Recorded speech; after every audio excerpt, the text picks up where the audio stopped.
ನಮಸ್ತೆ ಆದ್ಮೇಲೆ ಮಧುಗಿರಿ ತಾಲೂಕಿನ ಐಡಿಹಳ್ಳಿ ಪಕ್ಕದಲ್ಲಿ ಪಕ್ಕದಲ್ಲಿ ಇವಾಗ RRಡಿಗೆ ನಾವೆಲ್ಲ ಲ್ಯಾಚ್ ಹಾಕ್ಬಿಟ್ಟು ಒಂದ್ ಲೈನ್ ಆಗುತ್ತೆ, ಒಂದ್ ಲೈನ್ ಗ್ರೀಸ್ ಇದೆ, ಒಂದ್ ಲೈನ್ ಗೆ ಎಲ್ಲ ಪಾರ್ಟಿ ರಿಲೀಸ್ ಮಾಡ್ಕೊಂಡಿದೀವಿ. ಎಲ್ಲ RRಡಿಗೆ ಈ ತರ ನಾವು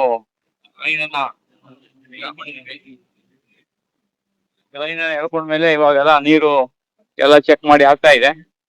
ಹಾಗೆ ಈಗ ಗಿಳಿಸಿದೆ ಗಿಡವನ್ನ ಇಲ್ಲಿ ಗಿಳಿಸಿದೆ ಗಿಡಗಳನ್ನ ಇವಾಗ ನಾವು ಪ್ಲಾಂಟೇಶನ್ ಮಾಡಕ್ಕೆ ರೆಡಿ ಮಾಡ್ತಾ ಇದ್ದೀವಿ.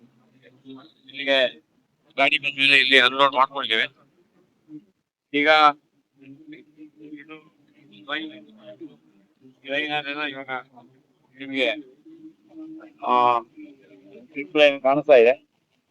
RRಡಿಗೆ ಒಂದ್ ಮಾಡ್ಕೊಂಡಿದೀವಿ.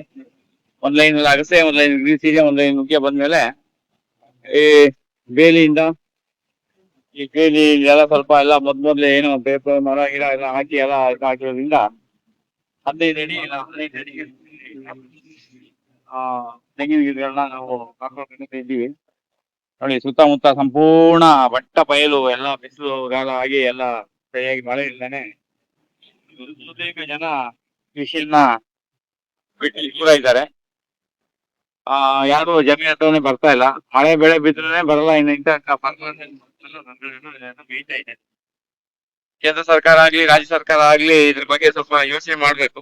ನಮ್ಮ ವಿಧಾನಸೌಧ, ವಿಧಾನಸಭೆ, ಪಾರ್ಲಿಮೆಂಟ್ ಎಲ್ಲ ನಡೀತಾ ಇದೆ. ಯಾವ್ದೇ ಒಬ್ಬ ಸದಸ್ಯನಾಗ್ಲಿ ದೇಶದಲ್ಲಿ ಬರಗಾಲ ಬರ್ತಾ ಇದೆ. ಎಲ್ಲೋ ಅಸ್ಸಾಂ ಕೆಲವು ಕಡೆ ಮಳೆ ಬಂದು ಸ್ವಲ್ಪ ಎಲ್ಲ ಸಿಕ್ಕಾಪಟ್ಟೆ ಹಾನಿಯಾಗಿದೆ ಅಂತ ಬಿಟ್ರೆ, ಇಡೀ ದೇಶದ ಮೂಲೆ ಮೂಲೆಗಳಲ್ಲೆಲ್ಲ ಬರದ ಛಾಯೆ, ಭಯಂಕರ ಬರಗಾಲದ ಒಂದು ಸೂಚನೆ ಕಾಣ್ತಾ ಇದೆ.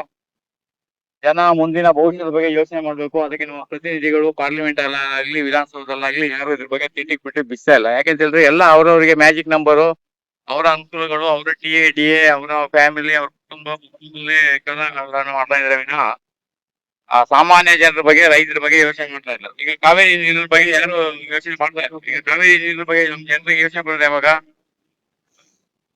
ಕಾವೇರಿ ನದಿಯಲ್ಲಿ ನೀರ್ ಇಲ್ಲದೆ ಇದ್ದಾಗ ಅವಾಗ ಎಲ್ಲರೂ ಕೊಡಗನ್ನು ಯೋಚನೆ ಮಾಡ್ತಾರೆ, ಕಾವೇರಿ ನೀರನ್ನು ಯೋಚನೆ ಮಾಡ್ತಾರೆ, ಬೆಂಗಳೂರಿನಲ್ಲಿ ಕುಡಿಯೋ ನೀರಿನ ಬಗ್ಗೆನೂ ಯೋಚನೆ ಮಾಡ್ತಾರೆ.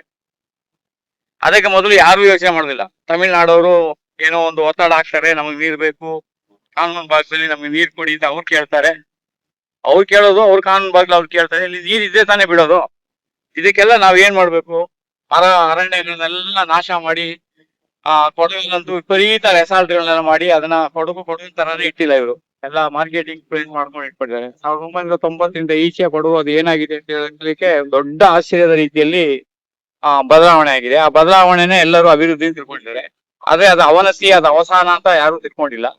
ಈಗ ತಮಿಳ್ನಾಡು ಮುಖ್ಯಮಂತ್ರಿಯ ಬ್ಯಾನರ್ನ ಇಲ್ಲ ಹರಿಯೋದು, ಆಮೇಲೆ ಇಲ್ಲಿಯ ವೆಹಿಕಲ್ಗಳು ಹೋದಾಗ ಕರ್ನಾಟಕದಲ್ಲಿ ತಮಿಳ್ನಾಡಲ್ಲಿ ಮಾಡೋದು, ಇದಲ್ಲ ನಿಜವಾದ ಮಾಡ್ಬೇಕಾಗಿರುತ್ತೆ.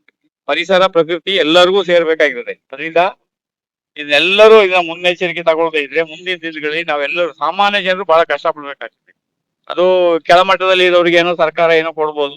ತುಂಬಾ ಶ್ರೀಮಂತರು, ಈ ಮಧ್ಯಮ ವರ್ಗದ ಜನ ಇದಾರಲ್ಲ ಅವರೇ ನಿಜವಾಗ್ಲೂ ಇವತ್ತು ನಾವೆಲ್ಲ ಕಷ್ಟ ಪಡುವಂತ ವಿಚಾರ ಬರ್ತದೆ. ಅದರಿಂದ ಈಗ ಬರಗಾಲ ಆಗ್ಲಿ ಮಳೆಗಾಲ ಆಗ್ಲಿ ಇದ್ರ ಬಗ್ಗೆ ಎಲ್ಲ ಸರ್ಕಾರ ಸರಿಯಾಗಿ ಯೋಚನೆ ಮಾಡ್ಬೇಕು. ಅದ್ರ ಬಗ್ಗೆ ರೈತ ಸಂಘ ಎಲ್ಲಾ ಕಡೆನೂ ಧ್ವನಿ ಎತ್ತಾ ಇದೆ. ನಮ್ಮ ಪ್ರತಿನಿಧಿಗಳು ಇನ್ ಮುಂದೇನಾದ್ರೂ ಯೋಚನೆ ಮಾಡಿ ಈ ಕಾವೇರಿ ನೀರಿನ ಒಂದು ಸಮಸ್ಯೆ ಅಂತ ನಾವು ತಿಳ್ಕೊಳಕ್ ಹೋಗ್ಬಾರ್ದು. ಪರಿಸರ ಪ್ರಕೃತಿ ತುಂಬಾ ನಾಶ ಆಗ್ತಾ ಇದೆ. ಮರ ಗಿಡಗಳು ಮತ್ತೆ ನಾವು ಭೂಮಿಗೆ ವಿಪರೀತವಾದ ಕೀಟನಾಶಕ, ಕಳೆನಾಶಕಗಳ ಬಳಸಿ ನಮ್ಮ ಭೂಮಿಯ ವಾತಾವರಣವನ್ನ ಸಂಪೂರ್ಣ ನಾವು ಕೆಡಿಸ್ತಾ ಇದ್ದೇವೆ. ಅದನ್ನ ನಾವು ಸರಿ ಮಾಡ್ಕೊಂಡ್ರೆ ಮುಂದಿನ ಒಂದು ಬೆಳೆಯ ಜನಾಂಗವನ್ನ ನಾವು ನೋಡ್ಬೋದು. ಅದ್ರ ಬಗ್ಗೆ ಎಲ್ಲರೂ ಗಮನ ಹರಿಸ್ಬೇಕು. ಹಾಗೆ ಇಲ್ಲಿ ಈ ಕೆಲಸ ಇದೆ ನಡೀತಾ ಇದೆ. ಇದ್ರ ಮುಂದೆ ತಿಳಿಸಿದೆ ಗಿಡವನ್ನ ಪ್ಲಾಂಟೇಶನ್ ಮಾಡೋದೇ ತೋರಿಸ್ತೀನಿ. ಈ ತರ ಇಲ್ಲಿ ಪೈಪ್ ಲೈನ್ ಇಲ್ಲಿ ಬರ್ತಾ ಇದೆ. ಈಗ ಹೋದ್ಮೇಲೆ ಅಲ್ಲಿ ನಾವು ಇದೆಲ್ಲ ನಾವು RRಡಿಗೆ ಹಾಕ್ತು. ಇಲ್ಲೆಲ್ಲ ಇನ್ನರ್ ಲೈನ್ ಅಲ್ಲಿ ಇಲ್ಲಿದು ಪೈಪು ಇಲ್ಲಿ ಮಾಲೀಕರ ಕೆಲಸ ಈ ಪೈಪು ಯಾವ ರೀತಿ ಕೆಲಸ ಮಾಡ್ತಾರೆ ಅಂತ ನಾನು ನಿಮಗೆ ಮುಂದಿನ ದಿನದಲ್ಲಿ ತೋರಿಸ್ತೀನಿ. ಅಲ್ಲಿವರೆಗೂ ನಮ್ಮ ಮುಂದಿನ ವಿಡಿಯೋದವರೆಗೂ ನಮಸ್ಕಾರ.